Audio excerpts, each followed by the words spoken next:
the most essential need of human being, is the basic desire for every human being. And unfortunately, we're just living in denial that as if we want eternity. And while everyone, when they check themselves, they know they're nothing other than the eternity satisfied them. I remember when I read Nietzsche, and as an atheist guy, one of the things he repeatedly mentioned in his book called Thus Spoke Zarathustra, he repeated many times. He says, "Oh eternity, oh eternity, I never loved anything as much as I love you." And I think he was very honest, and he was speaking of his, needs for eternity, the needs of his soul for eternity. And indeed, that we don't love anything as much as we love eternity. And nothing can give us eternity other than God. So the prayer in this regard, the way he's putting, is saying, look, you have such desires, you have such needs for eternity, and you want to know that there is someone with infinite power, infinite mercy, infinite kindness, who can and who will give you eternity. And you want to get connected to such power. You want to relate to such power. And that prayer provides such connection. And that prayer provides such hope. That prayer provides such sustenance to your soul. And therefore, he's making cases, he's saying that, you need prayer. You can't live without prayer. Nothing can satisfy you without such message that you get through prayer. So that's what I'm getting from here. I think it's very interesting case he's making. Thank you, Nujat abi. And this is the sustenance of my heart, which is have infinite griefs and sorrows, and captivated by infinite pleasures and hopes. So as you said, it's stretching to eternity. And it is by turning towards the spring of mercy of an eternal beloved through the 5 daily prayers that the water of life may be imbibed by a spirit connected with most beings, which swiftly depart from this transitory world, crying out at separation. So it's not just my eternity, but this poor, insignificant, small human being has such a limit or unlimited sphere that interests him, that it goes to all the corners of the universe, and it's kind of including many things, or most of the existence. Salah, do you want to say a few words on this? If you want to step in. Yeah, I mean, you guys have already said most of the things that could be said about this, so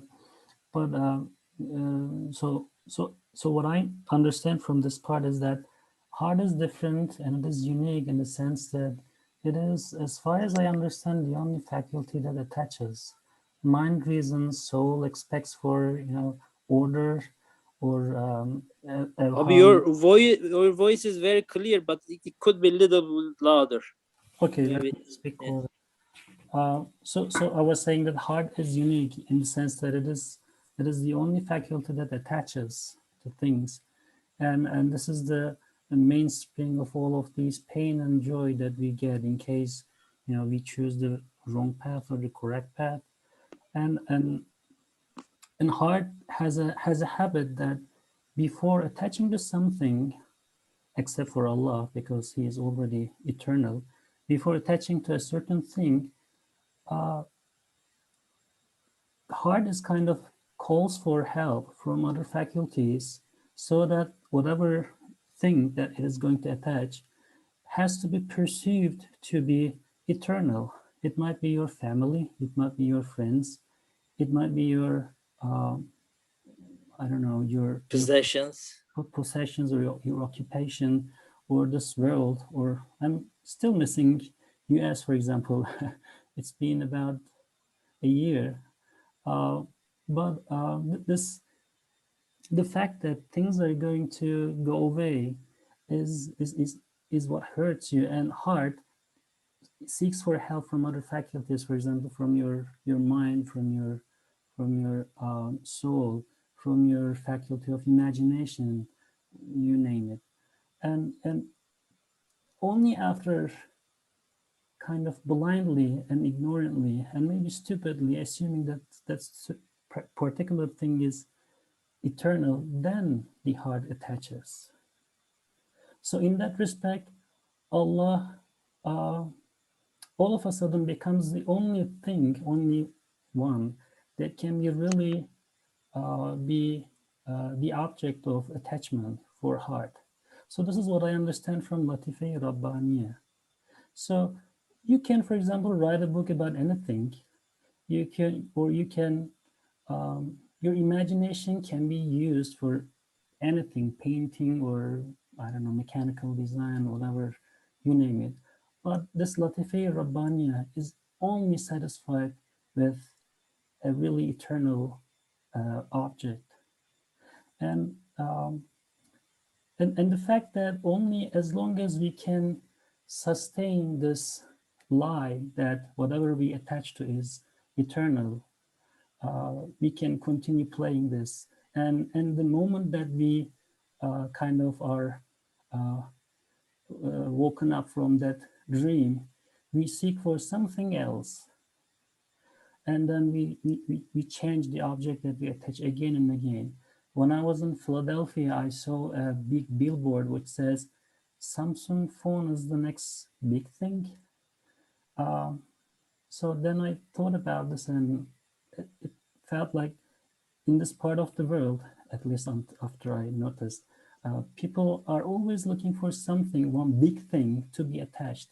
It might be political, it might be technological, it might be a new career plan, but there's always one big thing that people are always kind of, I'm telling this in quotes, that people want to create and then attach. But this always ends up with a great failure. And this results in a vacuum in our being. And nafs is pretty good at occupying that vacuum with all its own plans.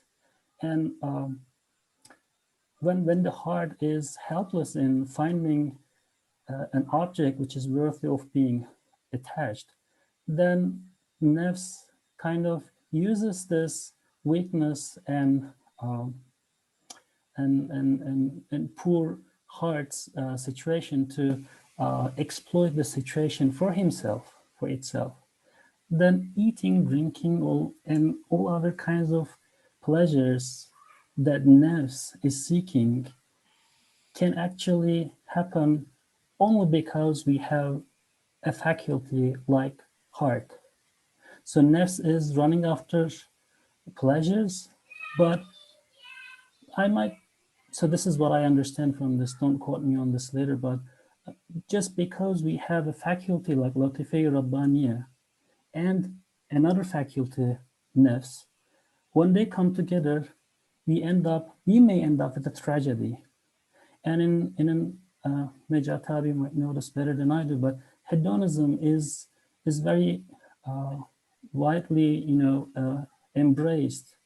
People are knowingly or unknowingly embrace hedonism, and hedonism is a lifestyle where the person's sole goal for in his or her life is to attain pleasures. And then this is followed by egocentric lifestyles and mindsets, which end up eventually with narcissist behaviors and narcissist personalities at the end. So, so it's a very sophisticated and very intermingled situation for the human being. But alhamdulillah, most of the Muslims, including myself, knowingly or unknowingly, are saved from this calamity. And especially people who are in the western coast of US are afflicted with what is called as California syndrome. because there's wealth, there is all kinds of pleasure. So when all of these come together, hedonism and egotistical lifestyles, and then narcissistic behaviors, and then narcissistic personalities are inevitable. But through supplication to Allah, we are saved from all of these, because knowingly or unknowingly, consciously or unconsciously, our heart starts, working, and then it takes its share from this, cake. So it takes its own share from all of the pleasures, and hopefully finds the only being who is worthy of being attached, who is Allah. This was interesting, Salah. Thank you so much. Inshallah, I say Amin by the mercy of Allah, and like with the practices like Salat. Inshallah, may Allah protect us from those fitnas and problems. But my observation is, unfortunately, first of all, myself and most of the Muslims, we are struggling with this too. It's kind of no matter what we give to the nafs, it is kind of asking for more, and each time it's taking the same lesson.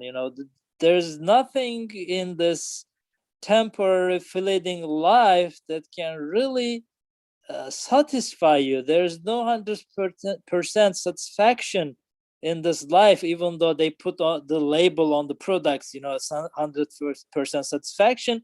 But since it is not continuous, it has an end, it has a moment of separation, it will never satisfy you 100%. We take this lesson each time, but I'm not sure if the nafs is really taking it and share the lesson taken by heart and the soul. I will say Amin, inshallah. May Allah protect us with His mercy. I'm not sure, by the way, whether nafs would understand that. I think only if it loses its dominion and heart and mind and spirit takes the sits in the captain's seat, then nafs is going to just sit on its side and not mess up with the affairs of this body. So I don't think nafs will at any point understand this because it is deaf and blind. It just needs to be the heart and spirit has to get stronger and stronger, and then dominate nafs. I think this is the only way that it could work. Correct me if I'm wrong, but. And thank you. You mentioned about the Latifi Rabbaniya. So inshallah, this slide, I guess, is talking a little more about it. Let me read it, inshallah. And being most needy for air in the sorrowful, crushing, distressing, transient, dark, and suffocating conditions of this world, being most needy for air in the sorrowful, crushing, distressing, transient, dark, and suffocating conditions of this world, it is only through the window of the prayers that a conscious inner sense and luminous subtle faculty, this is Latifi Rabbaniya, a luminous Latifi Rabbaniya can breathe, which by its nature desires eternal life and was created for eternity, and is a mirror of the Azali, pre-eternal, and post-eternal, Abedi one, and is infinitely delicate and subtle. This is very interesting. So why the conditions of world is mostly, we can define it in this way. He said sorrowful, crushing, distressing, transient, dark, and suffocating. I guess we already talked about it, but do you want to add anything on this? Why it really looks like this to the nerves and other faculties? Because it's again, the lesson we should take from this. This temporary, fleeting, instant pleasures, they are so much advertised, so much appealing to the nerves that we always keep thinking about the next pleasure and kind of use these painkillers not to feel this condition of life. But if you look at it from the perspective of nerves, I guess this is what it is. If you just how Ustad defines it, if you serves you a piece of grape, right? But it will deal you 100 slaps. So even big pleasures of life, because of separation, because of temporariness, eventually it's kind of really tortures and bothers and hurts us in a way. So Nejat abi, if you do want to step in and say a few words. I think again it is obviously if you're the type of person that you think, oh, life is great, I'm healthy and I can do what I want and I'm really happy because of those. And you might think, this is talking here about the only depressed people, and depressed people need prayer. I think in a sense he's saying, be honest that your relationship to the world, if is actually seeking satisfaction with the world, the more is always less for you. So just be honest to yourself, I will say, in a sense, because the question here is that, do you really find satisfaction with what you have it in life, and irrelevant of how much you have it? Okay, so and I think it's really the problem that we have sometimes, I say, is really we somehow don't get this point. We are always after many, we're always after multiplicity, but it's actually, it seems like we only need one. And we try to really satisfy our need with many things always, but it seems like none can give us satisfaction other than the one alone. So, and therefore when Quran says, "Ala bidhikrillahi tatma'in al-qulub," that basically saying that you can never be satisfied with anything but remembrance of Allah, but knowing of Allah, but relationship with Allah. So, and I think that is very interesting. I think that's part is saying, look, when you are after the world and for the sake of, let's say, pleasure, first of all, that the pleasure, whatever it is, gonna end. And when you see it's gonna end, it doesn't give you satisfaction. And that pleasure comes with many pains as well, because you go, there's always adversity in life, there's always challenges, there's always difficulty.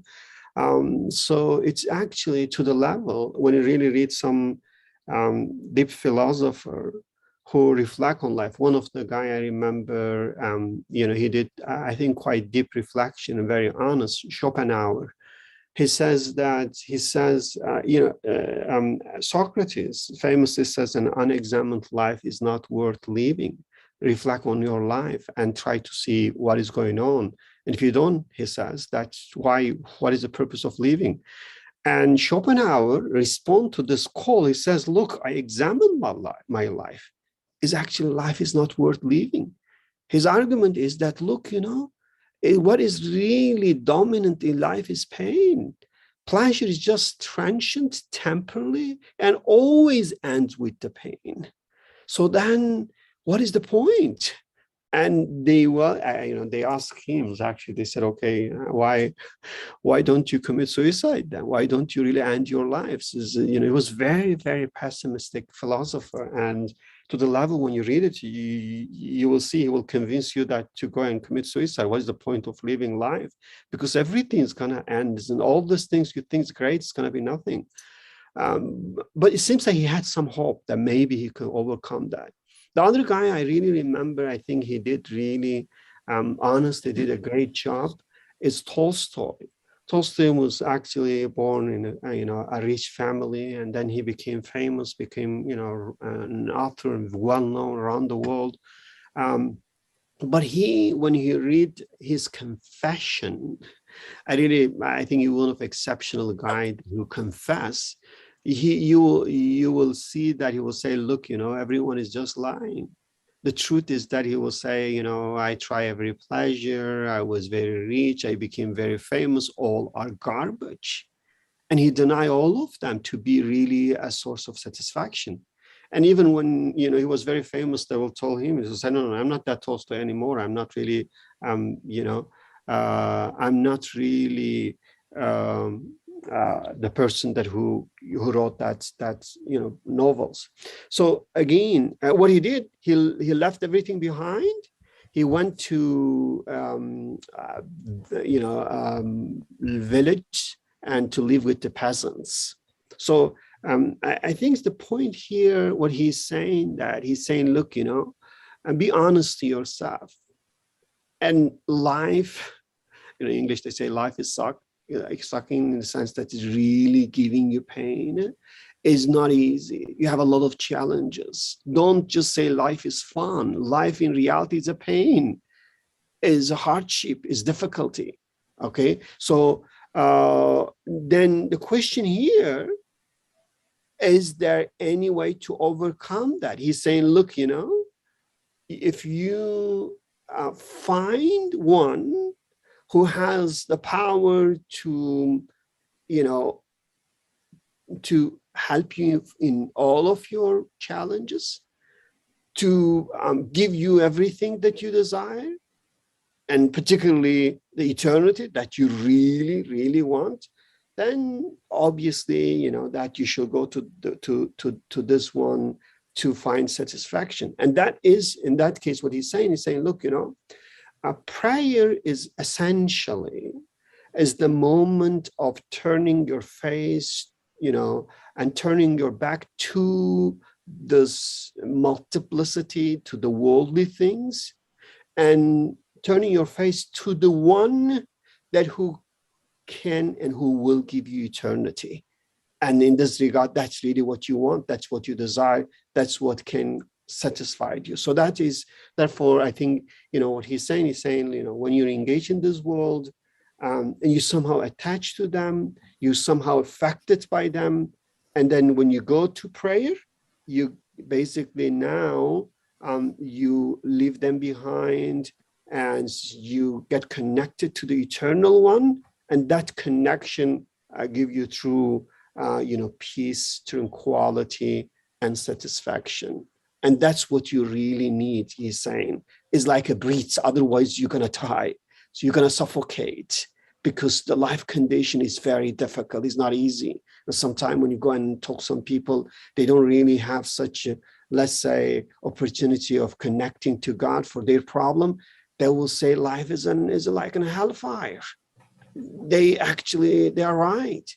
I think life without God, without one who can really help you, that you are absolutely, hopeful he will help you for all of your problem and for all of your desires, then I think life become very, very suffocating. That's why I think, so he's making case that that prayer is essential if you really know who you are, if you really recognize you're beyond your stomach, that you're not like animal. You have this, emotion, desire, imagination that goes beyond this world, even goes beyond today and this year, it goes eternity. So therefore, it seems like, I don't know, I think this is really missing in our discussion. I don't know how we manage that. It's as if we are making people to forget they need water, as if we are making people to forget they need oxygen, and we go and tell them they need this and this and this. They spend all of the time on non-essential needs while they forget the most essential one.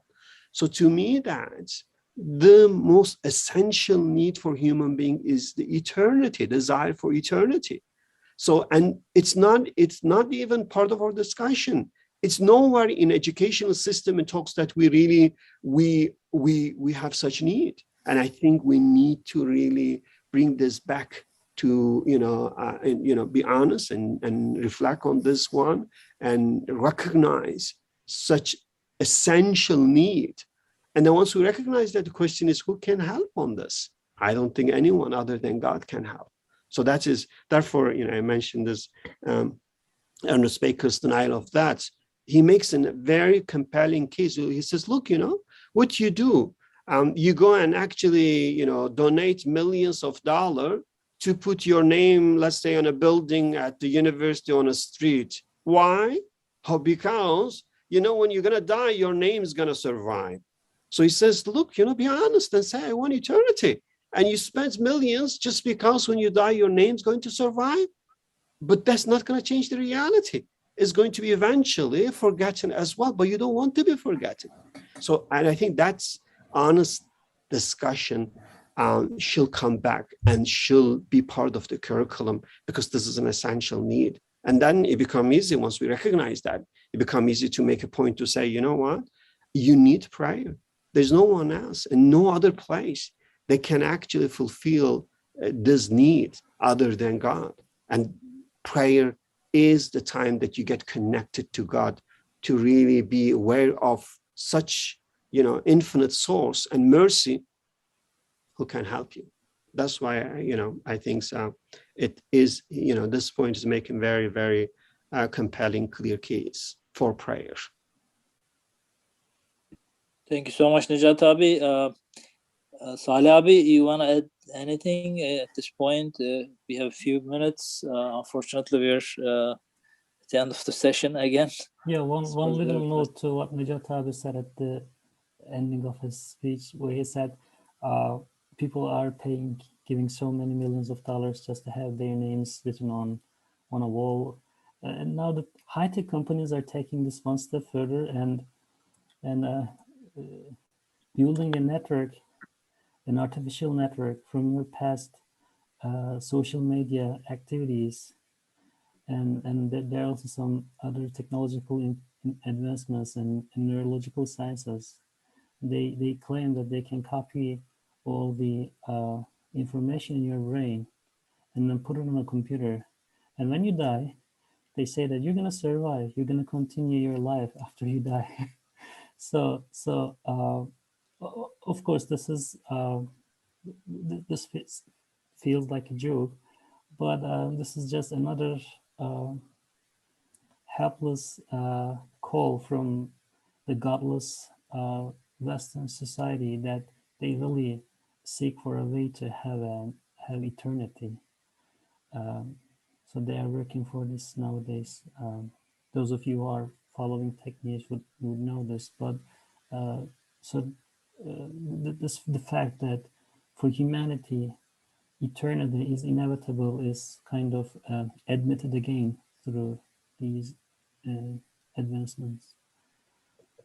Well, thank you. So very interesting. This Latife Rabbaniya can only breathe through the salat, and it looks like this Latife Rabbaniya does not allow me to enjoy the instant pleasures and kind of putting me in pain. But if you really think about the reality, it could be the savior in my life, right? It's kind of from Allah's mercy given to us to really turn our face to the real one, not trying to just convince ourselves with this fake stuff or temporary stuff. So this Latife Rabbani can only breathe. It's like the oxygen mask on our being, the salat. But unfortunately, most of the time we ignore this reality. So thank you so much for all explanations and contributions. Any of our volunteer speakers, before we close, wants to add anything on the second remark? Jazakallah. Okay. Salah, you want to close with the prayers, inshallah? You're able to. سبحانك لا علم لنا إلا ما علمتنا إنك أنت العليم الحكيم وآخر دعواهم أن الحمد لله رب العالمين. الفاتحة.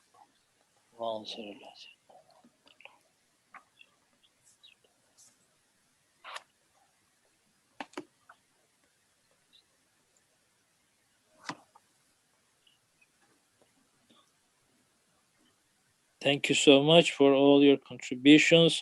Hopefully we will be continuing next week with the Salat and focus on the prayers more. Please keep us in your prayers and have a great week until we meet next time. Assalamu alaikum wa rahmatullahi wa barakatuh. جزاك الله وعليكم السلام.